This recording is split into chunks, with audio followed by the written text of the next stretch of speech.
All right. Here are some stories making headline news across Nigerian newspapers for today, Thursday, June 11, 2020. Bandits kill over 60 people in Katsina villages, Daily Trust. House of Representatives approves 5.513 billion external loan for Buhari People's Daily. Bloody Wednesday, Boko Haram kills 81 people in Borno State, Nigerian pilot. No result if Ondo and Edo elections are disrupted, The Sun. The Nigerian oil company, the NNPC, that can't fix refineries, wants to build hospitals, Bloomberg News. Welcome to Urgent Care, where we treat matters too urgent to wait for tomorrow. My name is Dr. Njakiri Damages.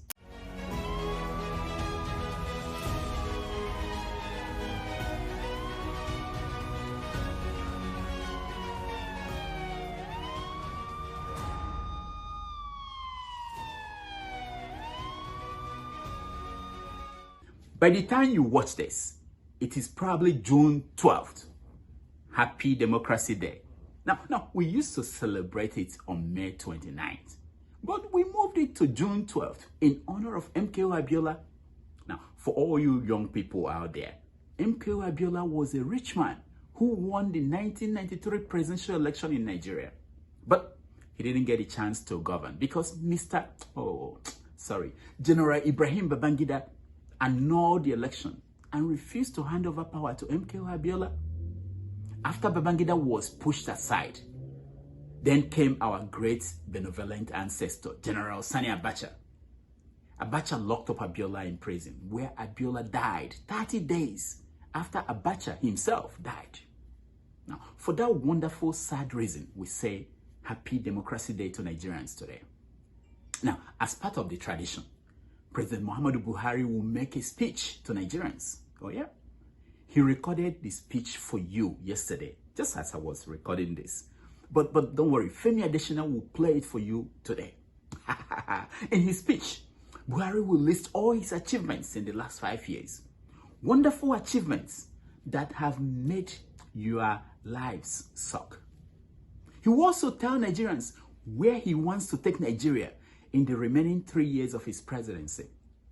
I think instead of making that standard boring speech again, Buhari should make an exciting speech, one for the history books. I'll give him hints on what to say.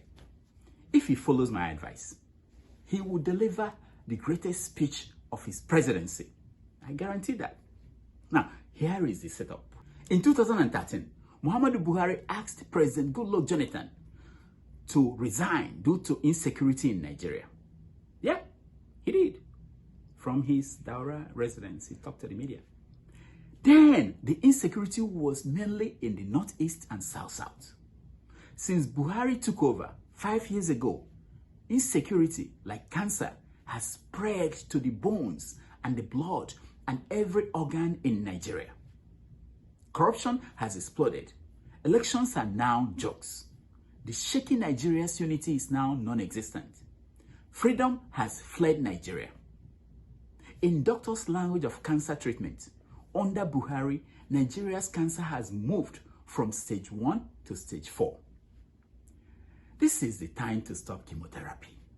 This is the time to try a bone marrow transplant as a final treatment option, or simply move the patient to a hospice and wait for him to die in peace. If Nigeria were George Floyd, Buhari is the police officer whose knee is on Floyd's neck. It is the 5th minute. And like George Floyd, Nigeria has started to cry, I can't breathe, I can't breathe. But Buhari is still holding his knee on Nigeria's neck. It won't be long before Nigeria expires. I hope you will all help me to thank Buhari for his services to Nigeria. Let us tell the man that he tried. If he didn't become president, you know what would have happened? People would have said that he was the greatest president that Nigeria never had. So let us tell him that history will be kind to him. Encourage him to make that simple speech that will turn out to be his greatest speech ever. Tell him that he will be called a patriot. The same way he said that Burundi's late president Nkurunziza was a patriot. Now, back to my cancer analogy. The only bone marrow transplant available to Nigeria now is for Buhari to resign. And he can do it with a simple speech.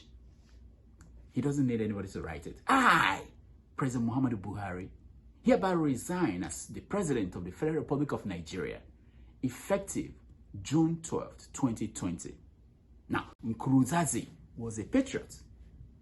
Now, back to my cancer analogy. The only bone marrow transplant available to Nigeria now is for Buhari to resign.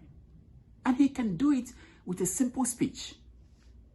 He doesn't need anybody to write it. I, President Muhammadu Buhari, hereby resign as the President of the Federal Republic of Nigeria, effective June 12th, 2020. Now, for those of you worried about what should happen after he resigns, he will hand over power to his Vice President, Boss Mustafa. What? Were you expecting me to say hand over to Professor Yemi Oshibajo? When was the last time you saw that one doing something? Just anything. Africa, who did this to us? Who did this to us? All right.